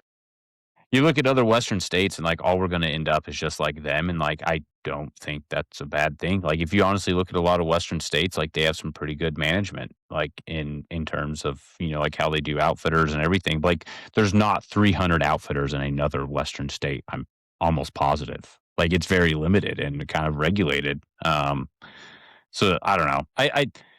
And like I don't think that like there being that many outfitters is really the outfitters' fault. Like it's kind of, I mean, that kind of falls on the game department as well. does, Of like maybe it shouldn't have been so easy to become an outfitter, or like, I don't know. Like, I don't know the right answer of like what they should have done to like cap that, but like there is an issue now of there's so many outfitters and there's so many people that are like neglecting the outfitter pool that like something has to be done. Like you can't just like sweep it under the rug and be like, the system's fine. Let's not tap into this because we might upset somebody of the Yeah. outcome. Yeah, to me, that's subpar to know that something's flawed and just be like, "Ah, man, like we don't want to open it because you don't know what else could come." It's like, well, I'm ready for what else can come. Actually, I'm prepared for what else could come. I've got arguments for all of it. Like, Well, and that's like the joy of like legislative stuff. Like, guess what? If the next thing doesn't work, we can change it again. Like the next thing that happens is not going to be in concrete of where like somebody can't change it. yeah, Like enough and people rally behind something, like you can always change something and have a voice. right, and I don't say any of this to say that we're anti-outfitter or not pro non-resident. Like, we're absolutely pro non-resident. We're non-residents in every other state we hunt. And it's just there's a better way. And like I said, it's the 10% set aside. I think it needs to go away. I think it's illegal. I personally believe it's illegal. I think it needs to go away. I've thought it was. We've talked for years. I've thought it's a crock. It just it doesn't serve a better system. There is a better. Now, what that is, I think, is going to have to be a collective share of opinions on what that is, right? I know what my personal feeling is. It would be to leave it at 84 or 84 to 85 for residents, right? And then just do 15 to 16% for the rest. And everybody's a non-resident, guided or not. There is some camps that want a 90-10. And as a complete resident, I'm like, hell yeah, I'll take a 90-10, right? Like, as a resident, sure, I'll take 90% of the tags. But also as a guide and outfitter, it's like, well, 10% is going to be kind of hard to run a good business for anybody. Yeah, and like our whole thought process of this is like we don't want to like I don't want people going out of business and being like, I don't want financial stress on other people, but like No. there has to be a system though of like, hey, like naturally like there is going to be less outfitters because there's not everybody's going to have all these clients. And even if it cuts our client numbers, like I'm totally fine with it because I think it's Yeah. for like the betterment of like just a transparent draw and everything. But I don't know. I just think that people I don't even know where I'm going with it. Like, it's just, I don't know. I don't know. New Mexicans deserve better, whether it's, and I want to clarify here, just, I'm going to put it out there real strongly. By no means are you going to draw more tags more often because we got rid of the outfitter pool. So On either end of the spectrum. On either end of the spectrum. I want to make sure people understand that just because we get rid of the outfitter set aside, you're not going to draw more tags more often. It's just going to be a more transparent process without all these ways to manipulate the system, right? The tags are going to go where the tags go, right? You're either in the resident pool when you draw a tag, or you're in the non-resident pool and you draw a tag, and then you get to decide, all right, I'm gonna hire an outfitter or I'm gonna go by myself. But nobody's gonna be able to hook up their buddies anymore. You're not gonna be able to do all this tag brokering and I'm gonna give you my number, you apply, I'll just act like I'm with you, but don't tell anybody you're on a guided hunt. None of that will exist anymore. We'll get rid of all of that by just having a straight up, transparent, we'll just say 85-15. That's good. It's easy math. Yep. And if we don't lobby for something like an 85-15, who's to say the lawmakers aren't going to say 90-10 like Arizona? Yeah, no, for sure. I don't want a 90-10 because no outfitter is going to really thrive on a 90-10. For sure. Because that's honestly like what I would even think is like a huge help for you guys is like having your whole business is helping people get on animals and on in land that they don't know. So like the non-resident is like really your prime candidate to do so, right? Yeah, for sure. Well, like, and you guys even are able to go scout in a unit because I live 12 hours away. Sure. Yeah. But we don't. Well, our resident brethren's not forgot on us. You know what I mean? Yeah, for sure. Well, and like there's more to it, I think, than just like, it being illegal or anything. It just makes businesses run better businesses. Like I think it's just going to turn where like you can't just be an outfitter. Like I think you have to be a business guy as well. And I don't know. Like, at the end of the day, we're all businesses, and I think that some people just like failed to take it seriously because it was tied to hunting. It's more so like, well, it's hunting, it's fun, it's not really a business, it's just what I like to do, and I think it's just potentially gonna eliminate that kinda stuff of where it's like, "Hey, no, you have to be a legitimate business and take care of things the right way," and also, like, love, Yeah. hunting Yeah. and everything else that Yep. comes with it. I mean, really, it falls under the New Mexico Department of Tourism, and if the these people are coming from out of state, you got to take care of them, right? Like, we wouldn't allow any other industry in the state to mistreat or give our state a bad representation to non-residents, right? Like the board of tourism with the balloon fiesta and all of they work so hard to know that when non-residents come to New Mexico, they leave New Mexico with a good taste in their mouth. Why is the outfitter industry exempt from that? Why is that not a standard also? That when a client comes in, we shouldn't get phone calls from people who are like, man, I went with this outfitter and let me tell you what. And then immediately we're like, how is that person even in business? How are they allowed to operate a business? Or, like, how are some of these guides even allowed to have guide cards with some of the Right. stuff they're doing, Right. And Yeah. it's just like, "What the heck?" Or even, like, some of the ones that, like, have got in trouble and they still have stuff, and you're just like, Yeah. "Is anybody held accountable here?" Or, like, Yeah. "What's going Yeah. on?" What am I missing? Are we just allowed to do whatever we want to do, apparently? Yeah. Yeah. I don't know. Well, and then, like, also, like, we were talking about, like, the bighorn sheep code lumping of, like I don't know if you know this, Trent, but, like, in New Mexico, there's, like, 2 different bighorns codes. There's one that's solely for Rockies, and there's one that's solely for deserts, but, like, it's one hunt code for the whole For all. species and, like, for all, like, 16 hunts that take place with them, Like, so like, the argument is that, like, the way that the statutes and everything is I don't even know if the correct word would be the statutes, but, like, it's set up to where there has to be a hunt code for, like, each hunt that's, like, given out through New Mexico. Well, there's one hunt code, but there's actually, like, 8 different hunts taking place. Yeah. So, like, if you're hunting the Pecos Wilderness in August, you have the same hunt code as the dude that's hunting, like, the San Francisco River in January. So it's just kinda wishy-washy, like, I don't know why they did it, if it's easier for them to keep track of, like, the outfitter set aside and, like, the non-resident set aside because there's, like, 22 Rocky Mountain tags and there's, like, 22 or 24 desert tags, so, like, there's 2 in the outfitter pool for each, and there's 1 non-resident tag for each, it's, like, given. I think So it it's was so the reason why they did it, Cole. I want to say it was maybe 2012. There was no that was non-resident bighorn 2014, tags. I believe, when 14. they rechanged everything. That's when, like, the whole lawsuit happened against Game& and Fish. At least from my There was a understanding it was lawsuit about it? 2014. Yeah. Yeah, and it Basically, was them over I'm tr- allocating, I believe, non-resident tags. yeah, I'm trying to Really? look. Yeah, so there was no non-resident tags, and then they course corrected and way over allocated non-resident tags. So there was going to be no non-resident tags at all. So then the department basically said, "Well, we'll just lump the code so it guarantees non-resident tags." Well, what it actually did was guarantee 4 outfitter tags, special pool outfitter tags, and then one each, right, Cole? One for Rocky and one for desert for just regular non-resident guys. That's the way it's set up right now. Yes, yeah, that was the Yes. change to go to this current system.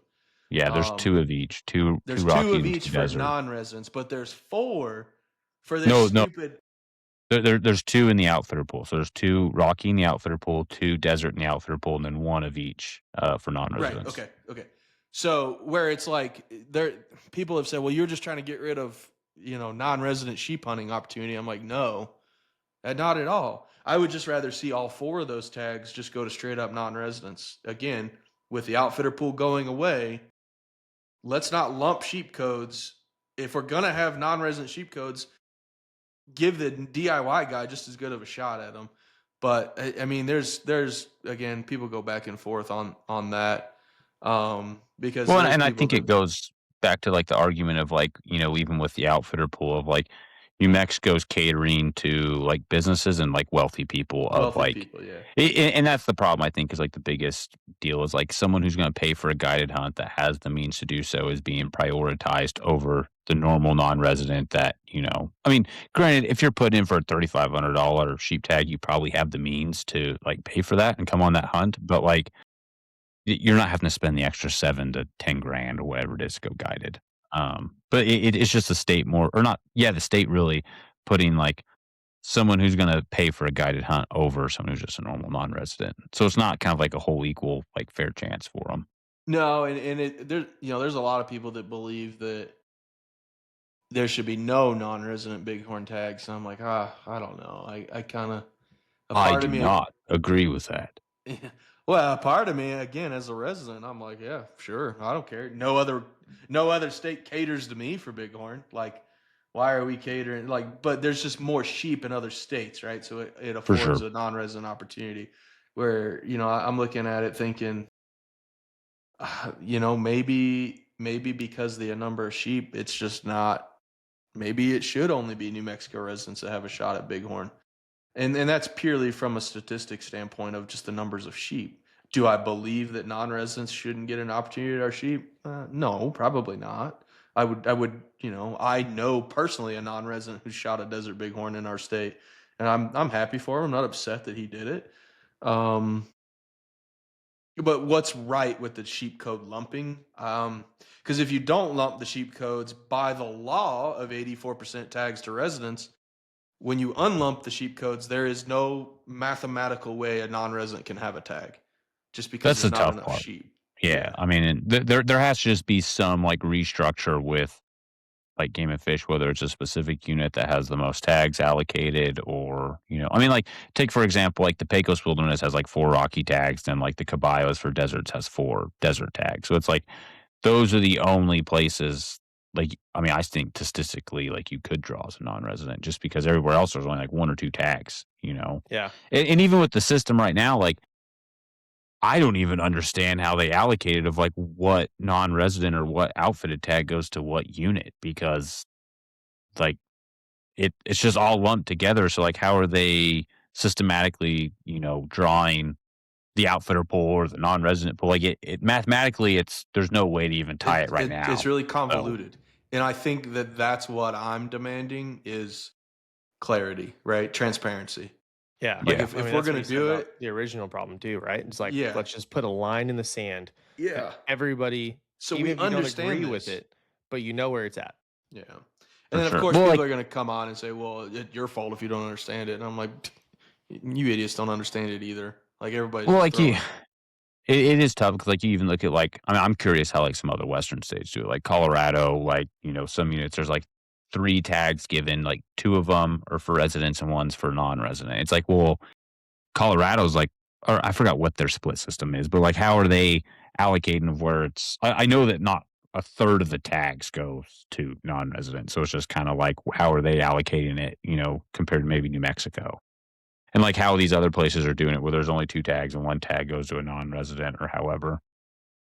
But that's something like with the game department to figure out. Like I'm not going to sit here and tell them I have the best idea and strategy for them. And I think that's the big flaw in a lot of people is if you get on Facebook and you state an opinion, everybody wants your immediate answer. And I'm like, wait a minute. This isn't my job. All I'm saying the Yeah, system is flawed is the Game and Fish's job to say, okay, we'll correct the system. Here's how we correct the system. for The sure. game department doesn't pay me to go write their laws and make sure their stuff's correct, right? That's on them. So I get real tired of this. Like, if you're going to propose change, you got to have a solution. Like, actually, I don't. I just am Well, holding the government accountable. it's like an outfitter calling me where he's like, if you don't have a better system of like, this whole 10% pool, you need to shut the like F up. And it's like, actually, no, I'm just going to say there's a flaw here. Like, I don't have to be the one that fixes the system. Like, I don't work for the state, It's buddy. called Like, holding your government accountable. It's up to them to fix the problem.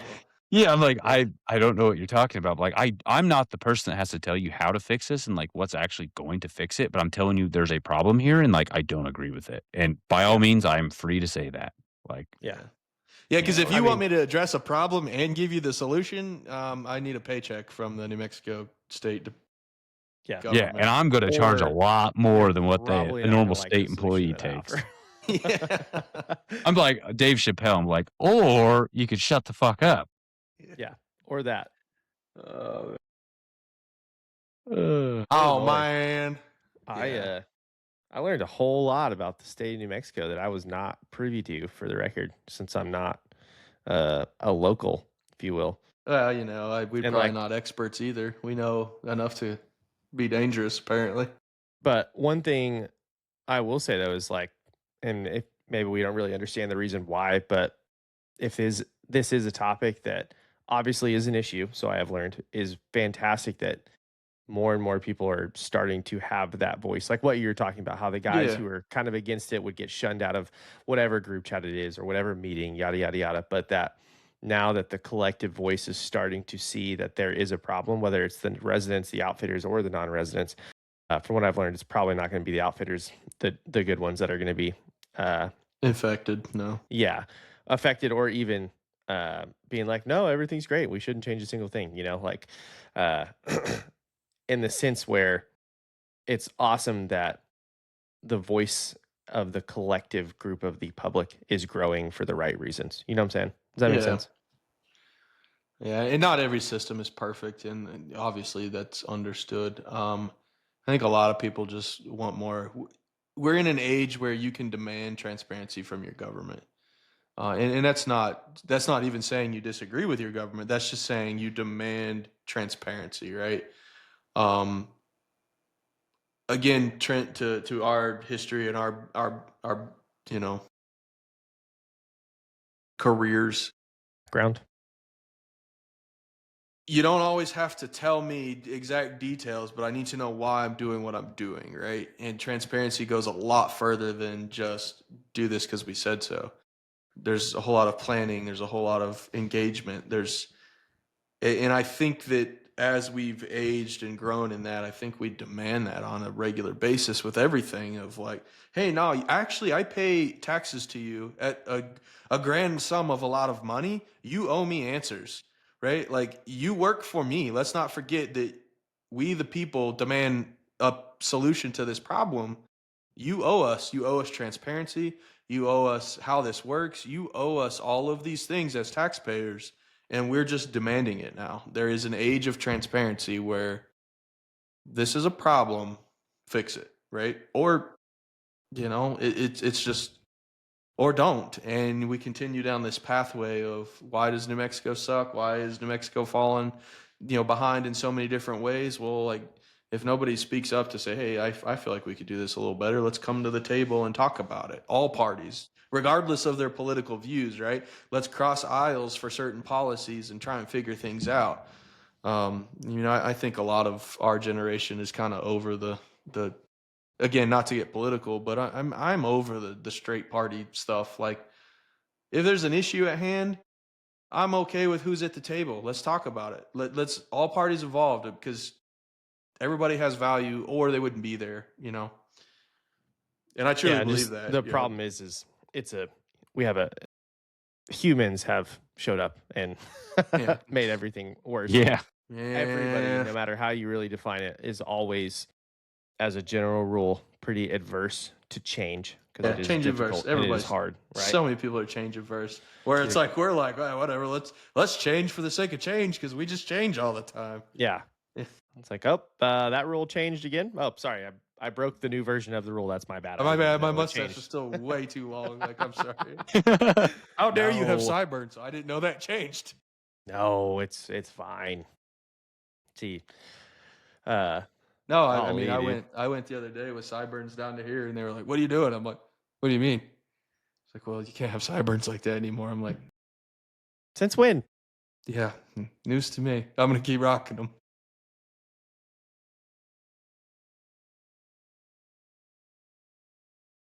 You're just trying to leave things better than you find them, and I feel like That is there's a a lot of great way to people. put that, dude. Yeah, That's a I pretty feel like good there's a just lot of people that general agree. consensus on how to operate in life as a general Yeah. rule. And big shout out to, we've had a lot of conversations this week, and no knock at any other fellow outfitter. It's we're demanding better from the industry.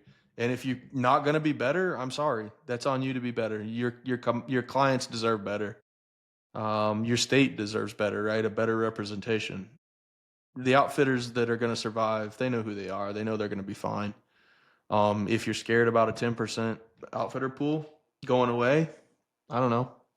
Maybe relook at your business strategy and say, am I running a good business? Will I retain clients? If you can't answer that, then maybe it's time to, I don't know. It's either Change time something. to hang it up or like get to work Yeah. and fix Hang something. it up or you know? change something. I don't know. Yeah. I mean, like, And then we have two, that conversation with ourselves, and we're like, "Well, let's do better in, like, whatever, like, way we can," you know? yeah, and then it's I had an hour-long phone call today with Carrie Romero from the Mexico, Council of Guides and Outfitters. I had a great conversation with her. I would work to get things done with her. And she represents a group of the outfitters and guides, and she speaks for them. And I'm not going to put out here what her thoughts are. Her thoughts are her own to put out there. But I had a good conversation with her. I don't think we're super far off on a lot of things. She was very nice. We were respectful. Like, had good conversation. I've had great conversations with Jesse Dubell, the New Mexico Wildlife Federation. Like, a great dude, a stand-up dude, a really good hunter, a dude that actually cares about New Mexico and New Mexicans, right? And he gets such a bad rap from so many people. He's a liberal because he, works with this person. I'm like, oh, okay. Doesn't necessarily make him a liberal. Do we got to go back to grade school and rehash the political Yeah. system and how all this works? Like, I mean, you have to, he's like, just work with, like, both, like, you aisles have of the to. party to get things done, and I don't people are just so opinionated where it's like, it has to be one way or the highway, and it's just kinda like you're not ever gonna get anything done thinking that way. Like, it's just a We're gonna very regress ignorant. because we're afraid to Yeah. progress. Like, I It's don't just know, not a good man. thought process. It just does not work. Yeah, dude. Well, I think we successfully beat off that dead horse, Oh man, or I how, love beating off horses. or whatever the phrase is. Um, I was that a you need to work on that. Yeah, that Yeah, it was You a need wasn't to good very work one. on that good. big time. That was not good. It was not a good horse impression. Um, yeah, coming back here hot and heavy. The first one back just Is this episode 5? is it episode 5? I don't even remember, dude. I want to say it's 4 to be We have honest, a but it could be No, I 5 no, think too. it's it's 5. 5. It's Is it 5. We have a 5? real good track record of a podcast spanning almost a year and a half with 5 episodes. 5 episodes in a year and a half. Math in Public says that's not very good. So, we talked about ways to make New Mexico better. I think ways we make this podcast better Showing is up. we do this more often and we show up. We got to keep Yes, sir. hammering, as they Yeah. say. It's time to get some guests on as well. I agree. We need to I build some. 100% agree. Poppy Chulo needs to make a showing for sure. Yeah. Little announcement for him as well, but we'll get into that one later. And then Jim would be great. Another fantastic one. Yes. We could talk about all things reloading, muzzleloader, the competition shooting, the cooking. Yeah, he'd be a great Yeah. guest. Yeah. Right. I mean, we could do like 4 different ones with him. Yeah, I agree. Yeah, Jim's Very great. intelligent human being. He's awesome. So, I think episode 6, we definitely need to do a little recap of the last year because there was a big year for you fellas for sure, Yeah. and for the outfit as a whole. And a lot of Yeah, we really, had a lot of really cool hunts, like, definitely, like, more than one. I mean, I think there's a couple that me and Ryan would, like, love to talk about just because, Yeah. like, it impacts from different ones, whether it's, Yeah. like, from elk hunting or the sheep hunt or whatever, I mean, there's a lot of, like, really cool You stuff know, that happened maybe last we year. even bring on one of the hunters that you guys took this year. Perhaps one of the hunters that happens to be someone's father in this group, for example. Oh, man. Might be a cool Oh, take I don't know there. about that one. Oh. Oh. I think that would be super awesome as well. I thought we did a thing where we don't edit things. We'd maybe have to edit that podcast at times. As the local editor here, just let me handle it. I got it. I think we need to have one with old Jared too. I think that would be a good one. Yeah, That would be a really good one, yeah. I think that'd be great. Since Yeah. he's our core listener. Just gonna keep He is our shouting core him out listener. out there. Big Shout out to our favorite drummer. He rocked He is it. a famous He was supporting drummer us from now, too. church. He is. Oh, He was man. really good. So yeah, if you are from New Mexico, you're probably going to hear this because we're going to put this out on some of the platforms locally to New Mexico. But man, feel free to shoot me and Cole a message at any time, even if you disagree. I mean, we'll sit here and talk to you. But I would ask all of you New Mexicans to just consider what we're asking for. Think about it. I don't know. See where you fit in all of it. See how you feel. I'm not going to sit here and say that you're going to draw more tags if we make tag reform. It's just You're math isn't absolutely the math not isn't going to going math to. for you on the expectation of drawing a tag every year. I mean, I would even go as far as to say if anybody needs education on applying, we could do a podcast on how you actually apply, right? Like how to structure an application. I don't know if anybody puts that out there, but I'd gladly put out a podcast of how to structure a New Mexico application to draw tags. Yeah. For Because sure. you're I not would gonna like to you're listen not to gonna that draw a one. deer tag only putting in for 2C and 2B. It's just not gonna happen. Yeah. If we could Sorry. do one for non-residents specifically, I would appreciate that. Oh yeah, Be You're great. not- We don't Hey, come want shoot you in all the our baby state, elk Teddy. around here. Oh man, yeah. No Well, tell that 2-year-old story safe too. around Teddy. No, not even deer, elk, doesn't matter. I'm kidding. I don't blame you at all, man. Hey, That you was even that said was it. If it gets your heart pumping, it. Does. I truly feel that way, right? Like if you're a Well, hunter, what are you hunting for? Why are you out there? You know, like that's between you and you. If you're out there and a raghorn bull comes screaming in your face and it gets your blood going and you're just like, I am so pumped I'm gonna shoot this. Why is that a problem? That's not a problem, right? That's sure. Well, no, I think like even as outfitters, like we have to like take a step back and like we all got into hunting because like it's something we love to do. And like, yes, we did turn it into a business, but like I think we just need to like always look at it like what are we going to do that's for the betterment of the animals? Because at the end of the day, like that's the most important part. Um, like that, and just like really the people. Like I mean, like I think everything just needs to be fair for everybody. Like as far as drawing tags or anything, but like ultimately, like the betterment of the animals and like their population and how they live is like should be everybody's priority that hunts, not just I want to tags and I want to kill things. Like that's not the right way to look at things at no all. man, and I'm as extreme enough to say I'd like some units to be closed for deer for 4 or 5 years. People For lose sure. their mind when I say that, and I'm like, but I'd rather hunt big deer again. I'd rather take a break from hunting deer in this particular unit that I live in for 4 years to know when I go back on the 5th year and draw a tag, I'm going to be chasing some upper age class bucks that made it to a true, legit big deer size. Yeah. And, And and that's not I'm even willing to do that. and that's not coming from a selfish standpoint of like I just want to only hunt big deer, but like that is the betterment of the deer herd of like reaching that age class because like that's conservation. Like you want old animals on the landscape, and the old animals is what you want to be taking off the landscape every year. So it's I mean that's really part of like the North American model of like conservation ultimately. Sure, absolutely, but that doesn't disconnect me from the meat hunter either, who's going to shoot the first forky they see Absolutely. because they need meat. Like I would argue that hey, like let's try and kill a bigger deer. You're going to yield more meat off a bigger, more mature buck for sure.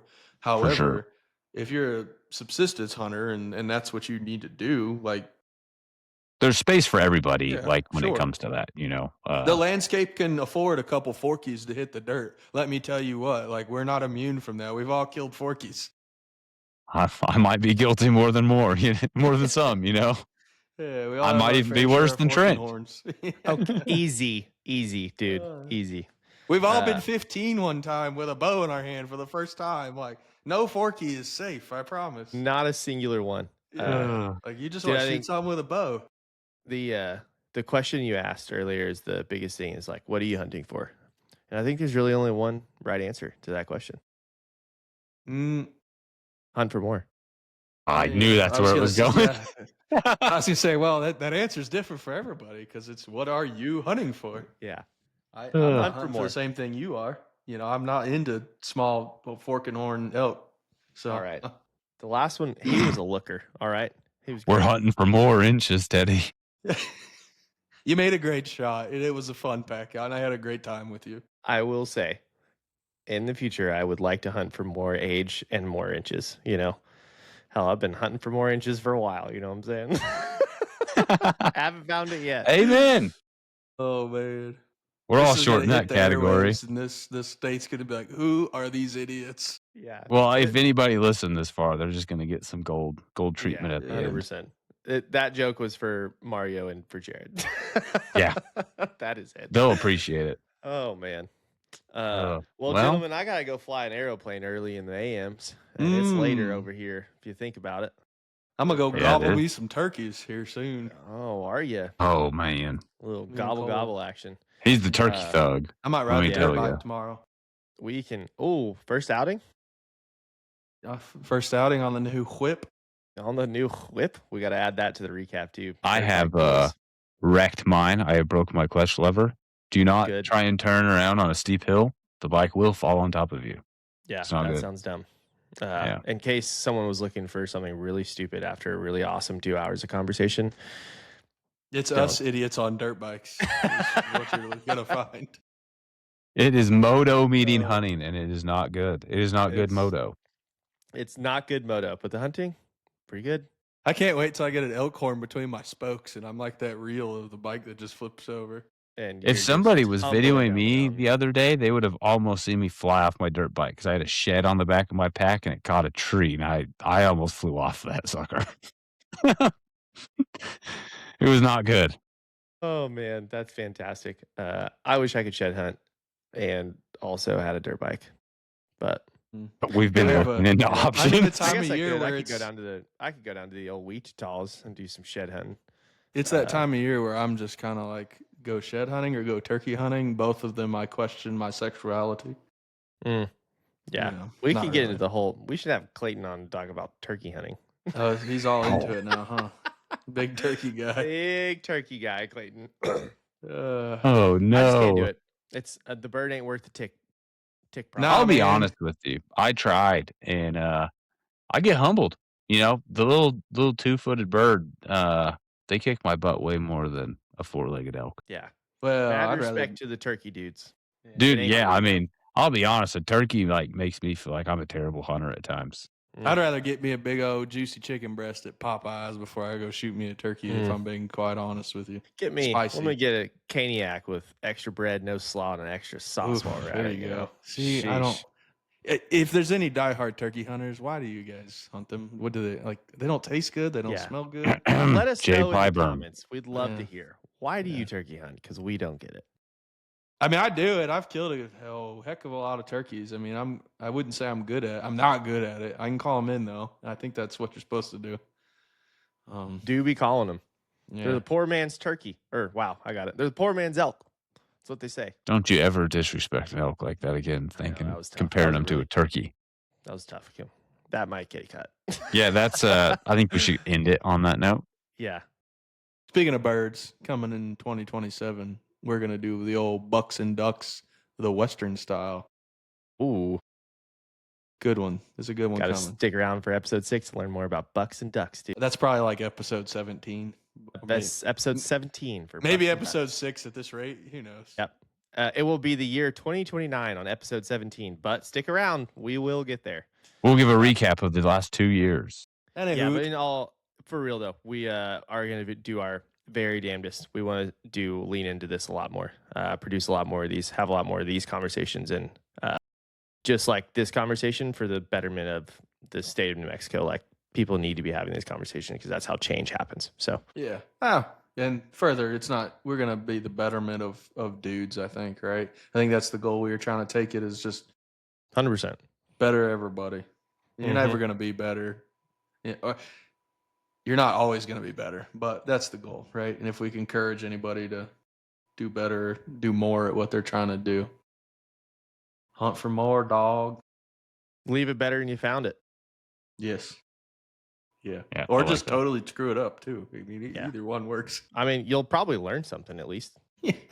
That's where I Yeah. learn all my best life lessons. Whenever I royally screw something up. Yeah. Good memories. You should be a genius by now. Just kidding. I should be a good pilot, statistically speaking. Still not. You are good. You're a good pilot in my heart, Teddy. Oh man, I've got a certification right here that says I am not, but that's all right. We're alive to tell the tale. So, I'd get in the back seat with you. my man. All right, I don't know. As long Love as you I all. checked the seat first. hunt for more. Are we putting pause on this thing? I gotta find my And little. Peace. pause it.